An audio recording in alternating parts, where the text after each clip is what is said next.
Bismillahirrahmanirrahim. Assalamualaikum warahmatullahi wabarakatuh. Alhamdulillah wa kafa. Wassalatu wassalamu ala asyrafil anbiya'i wal mursalin Sayyidina Muhammadin wa ala alihi wa sahbihi ajma'in, amma ba'd. Insyaallah pada kesempatan ini kita akan membahas tentang fi adabil muta'allim wal mu'allim di dalam kitab Ihya Ulumuddin yang dikarang oleh Hujjatul Islam Al-Imam Al-Ghazali rahimahullah ta'ala. Yang akan kita bahas yaitu adabul muta'allim, yaitu adab-adab seorang penuntut ilmu. Yang pertama dikatakan oleh Imam Al-Ghazali, taqdimu taharatin nafsi ar-razail akhlaq wa mazmumil awsaf, mendahulukan kesucian batin dari kejinya akhlak dan sifat-sifat yang tidak baik atau sifat yang tercelah.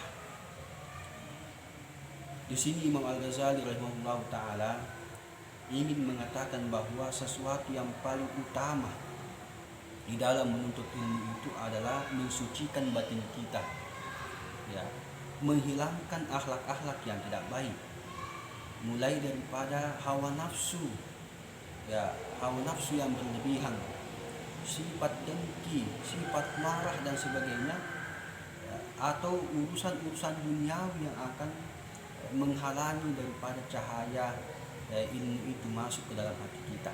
Nah, makanya Imam Al-Ghazali mengatakan bahwa hilangkan dulu itu, ya, hilangkan angan-angan yang berurusan duniawi, ya, kita sucikan batin kita, ya, kita sucikan batin kita dari akhlak-akhlak yang mazmumah.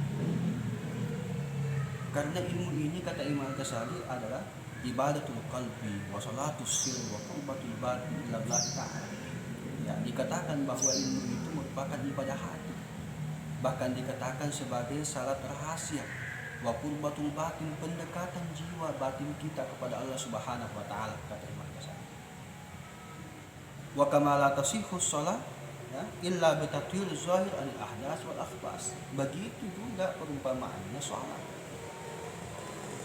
Tidak sah salat ini ketika, ya, dalam keadaan hadas. Maka tidak sah salat kita ini kecuali illa bitatlu zahir anil ahdas, kecuali zahirnya kita itu, ya, atau hadas-hadas itu dibersihkan, ya, dibersihkan. Maka begitu juga, ya, orang yang menuntut ilmu itu, ya, ketika ingin mendapatkan cahaya ilmu ini, maka bersihkanlah dulu batinnya kita, ya, bersihkanlah batinnya kita dari akhlak-akhlak yang mazmum. Jamaah yang sama-sama dimuliakan oleh Allah Subhanahu wa taala. Sebagaimana kita ketahui bahwa bunyaddin ala nazafah, agama ini dibangun atas kebersihan, kesucian, ya, baik itu kesucian lahiriah, begitu juga kesucian batin. Ya, ini sesuatu yang sangat mendasar. Kalau Allah taala, ya, di sini Imam Ghazali memberikan contoh, innamal musyrikuna najasun, sesungguhnya orang-orang musyrik itu najis. Apaan yang najis? Ya. Imam Ghazali di sini mengatakan, ya, bahwa, ya, orang-orang musyrik itu bisa jadi pakaiannya bersih, ya, badannya bersih, ya.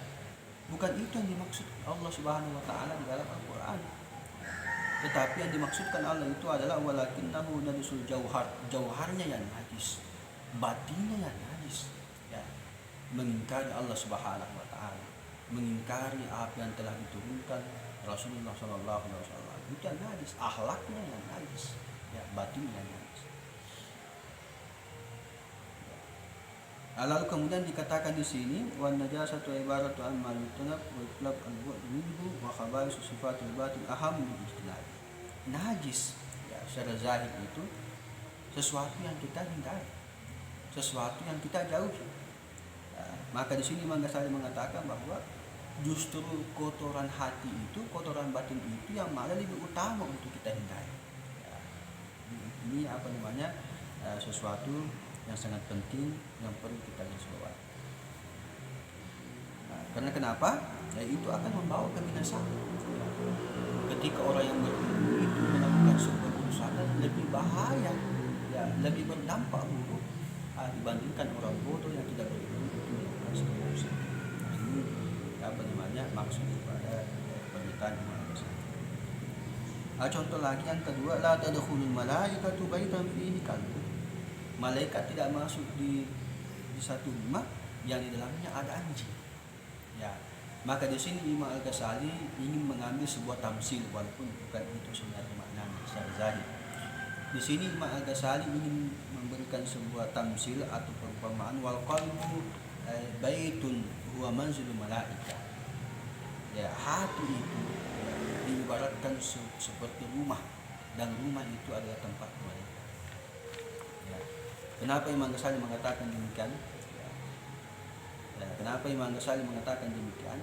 Karena ya malaikat ini merupakan perantara Allah Subhanahu wa taala yang akan membawa nurul ilmi, ya cahaya ilmu itu ke dalam hati seseorang. Ya, malaikat ini merupakan perantara. Ya, sebagaimana ya kita ketahui ya di dalam Al-Qur'an dikatakan wa makana li basyarin yukallimullah illa wahyan aw wara hijabin aw rasulan tidaklah seseorang itu berkata-kata dengan Allah Subhanahu wa taala illa wahyan kecuali wahyu wa mi wara hijabin atau di balik hijab aw rasulan ataukah Allah mengutus utusan atau rasul fayuhi maka diberikan wahyu biizni ma yasha. Nah, berarti malaikat Allah Subhanahu wa taala ini merupakan perantara untuk membawa cahaya ilmu itu ke dalam hati seseorang. Ya. Ketika tadi diberikan sebuah ibarat, ya, diberikan sebuah perumpamaan. Ya. Kalau rumah itu atau wal qalbu baitun, kalau hati itu adalah rumah dan rumah itu adalah tempatnya malaikat. Ya. Malaikat itu tidak akan masuk ke dalam hati seseorang. Ya. Ketika masih ada akhlak-akhlak yang tidak baik, ya, ketika ada najis-najis di dalam batin kita atau dalam hati kita, ya, sama tadi dengan hadis itu, malaikat tidak akan masuk itu rumah yang ada anjing. Ya, maka Imam Ghazali mengatakan bahwa anjing-anjing yang dimaksud ini yang bisa kita ambil tamsil itu adalah akhlak-akhlak yang tidak baik. Ya, al-ghadab sifat marah. Orang yang marah itu tidak bisa ya, dimasuki ilmu. Syahwat yang luar biasa, ya, atau sifat dengki, sifat takabur dan sebagainya, ya, memiliki niat-niat yang tidak baik dalam menuntut ilmu, ya, dia ingin menguasai ilmu, ya, supaya untuk menandingi ulama-ulama, untuk mengkritik ulama-ulama. Nah, maka ketika ada niat-niat yang seperti ini, maka pada hakikatnya ya, menghalangi cahaya ilmu itu dalam hati.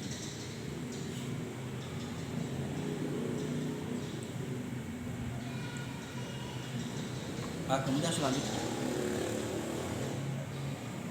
di sini juga Imam Al-Ghazali membahas tentang aswar, bentuk-bentuk dan al-ma'ani. Ya. Imam Al-Ghazali di sini membahas tentang aswar dan al-ma'ani. Ya, terkadang kita hanya melihat sebuah bentuk, ya, tetapi tidak melihat sebuah makna atau tidak melihat sebuah arti. Ya, lalu kemudian Imam Al-Ghazali mengatakan bahwa ya, sesungguhnya manusia nanti itu akan dibangkitkan oleh Allah Subhanahu wa taala secara maknanya, ya, bukan dalam bentuk suara, ya, tapi secara maknanya. Ya, apa contohnya dalam hadis Nabi, qayasul muwazzik ila a'radin nasi, ya kalbandorian, orang-orang yang suka mengoyak kehormatan seseorang itu akan dibangkitkan Allah Subhanahu wa taala ya, seperti anjing galak. Ya. Wal mutakabbir alaihim fi suratin naml. Orang yang takabur, orang yang sombong itu akan dibangkitkan Allah Subhanahu wa taala seperti harimau. Wa talibul ahsa fi surati asad. Orang yang haus dengan kekuasaan, selalu menuntut kekuasaan, ingin menjadi orang nomor satu, ya, sangat haus dengan kekuasaan, maka akan dibangkitkan oleh Allah Subhanahu wa taala seperti singa. Ini adalah makna, ini adalah arti. Maka disinilah kita mengambil sebuah iktibar, ya, mengambil sebuah pelajaran. Sering juga kita mengatakan bahwa banyak sarjana, banyak penuntut ilmu, ya, memiliki wawasan yang sangat luas, memiliki ilmu yang sangat banyak, tetapi razil akhlak, ya, rendah akhlaknya, ya, keji akhlaknya. Ya. Maka Imam Ghazali mengatakan maaf ada wan ilmu hakikatnya fil akhirah ajal sa'adah. Pada hakikatnya dia jauh dari ilmu yang hakiki, yang bermanfaat di akhirat, ya, jauh dari ilmu yang bisa mendatangkan kebahagiaan di akhirat. Karena kenapa? Kemaksiatan yang dilakukan seseorang itu adalah racun yang mematikan, ya, racun yang mematikan. Ditambah lagi perkataan Ibnu Mas'ud, qala Ibnu Mas'ud radhiyallahu anhu laisa al-ilmu kasratu riwayah innamal ilmu nurun yuksal fil qalbi. Bukanlah ilmu itu dengan banyaknya cerita, kata Ibnu Mas'ud. Ya, sering kita melihat orang yang ketika berbicara di depan kita seakan-akan menguasai panggung, seakan-akan menguasai tema pembahasan. Banyak cerita. Ya. Padahal bukan ilmu itu yang maksud. Ya.